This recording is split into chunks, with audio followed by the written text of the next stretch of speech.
Gracias por continuar aquí en Observatorio en esta conversación sobre las relaciones México-China con Enrique Dussel y Eugenio Anguiano. El doctor Dussel, director del Centro de Estudios China-México, CECHIMEX de la UNAM, nos ha obsequiado dos recientes publicaciones de este centro de estudios. La primera, América Latina y el Caribe, China, Economía, Comercio e Inversiones, y este otro volumen, China and the New Triangular Relationships in the Americas. Los dos libros están disponibles en la internet, en la dirección correspondiente a la Facultad de Economía, que es economia.unam.mx/CECHIMEX, y además regalaremos un par de ejemplares de cada uno de estos libros a quien se ponga en contacto con nosotros aquí en Observatorio a través de nuestras redes sociales, Twitter, Facebook o bien el correo electrónico. Enrique, hablábamos de cómo México no se preparó para jugar en un mundo donde no había solo la hegemonía norteamericana, es decir, la irrupción de China nos pasó de largo y eso ha tenido repercusiones en nuestra economía.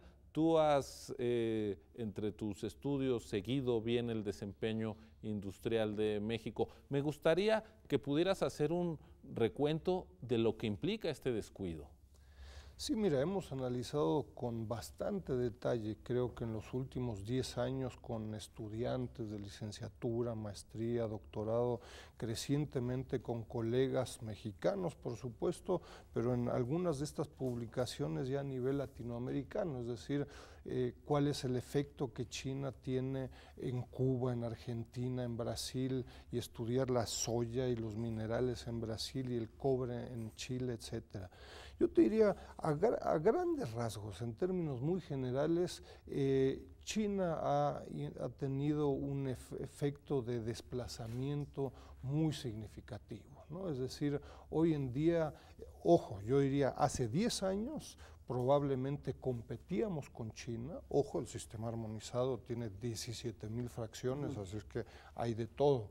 Pero en general yo te diría, si hace 10 años competíamos, por ejemplo, en el mercado de Estados Unidos, hoy ya no.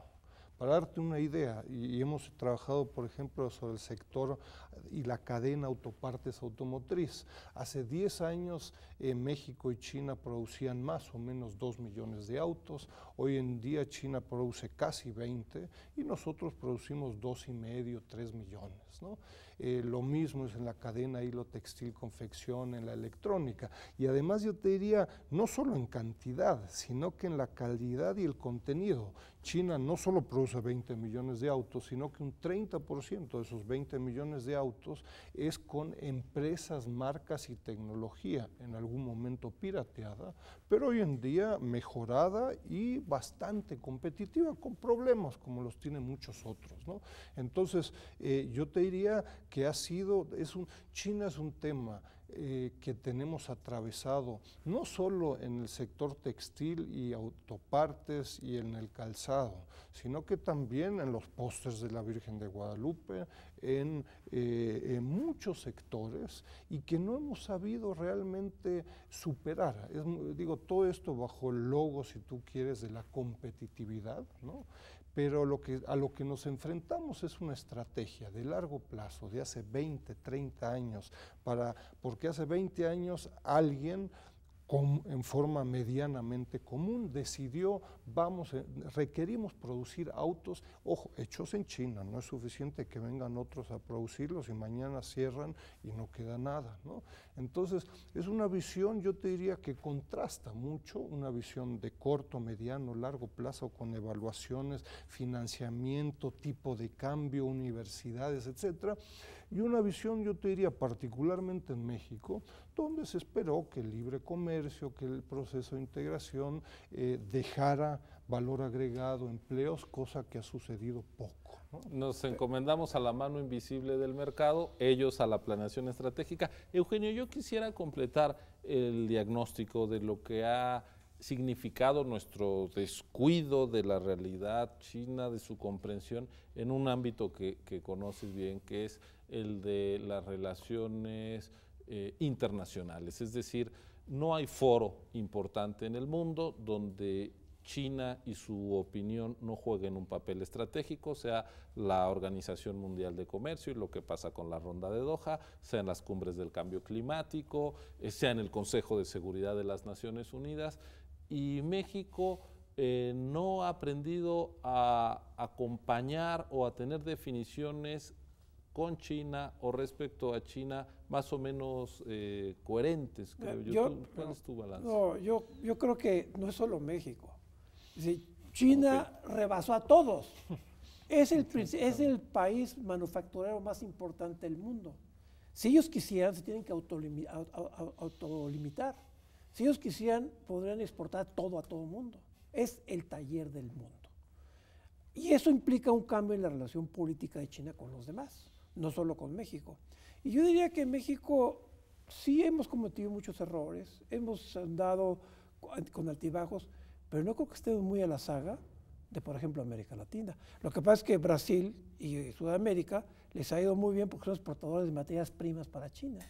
Es la voracidad de China por carbón, por soya, por mineral de hierro, no tiene límites. Y es lo que está afectando también el medio ambiente. Entonces, no creo que estemos muy a la saga de ellos. Lo que pasa es que ellos siguieron una mala tónica de cómo van a vender. Brasil firmó acuerdos muy... digamos, Brasil tuvo 2 o 3 cosas de mucha visión. Por ejemplo, el contratar con los chinos cuando empezaban a que les colocaran satélites artificiales extraterrestres con cohetes con misiles chinos, en lugar de pagarlos en Estados Unidos o en Europa. Y eso le abrió muchos frentes. Nosotros quisimos hacer eso. Y la UNAM, por ejemplo, cuando yo propuse esto hace 15 años, la UNAM, en cambio, 20, contrató con los soviéticos que les ayudaran a poner un satélite y el misil soviético se cayó.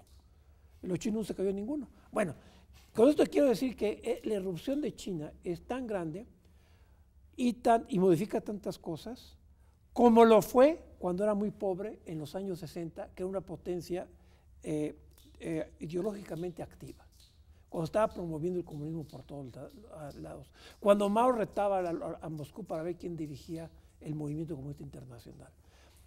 Toda proporción guardada, en aquel momento para las potencias mundiales occidentales, China era una amenaza. Y de pasada para nosotros también, pues nos alineamos con ellos. Hoy, China es una amenaza para todos en términos de política económica, en términos de irrupción.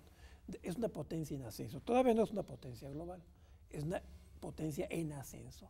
Y en ese contexto, dicho que lo que ya mencioné de que México no fue el único que se quedó atrás, sí desaprovechamos muchas oportunidades que hay que retomar. Hay que volver a replantear nuestro esquema general. Y una última mención de este tema.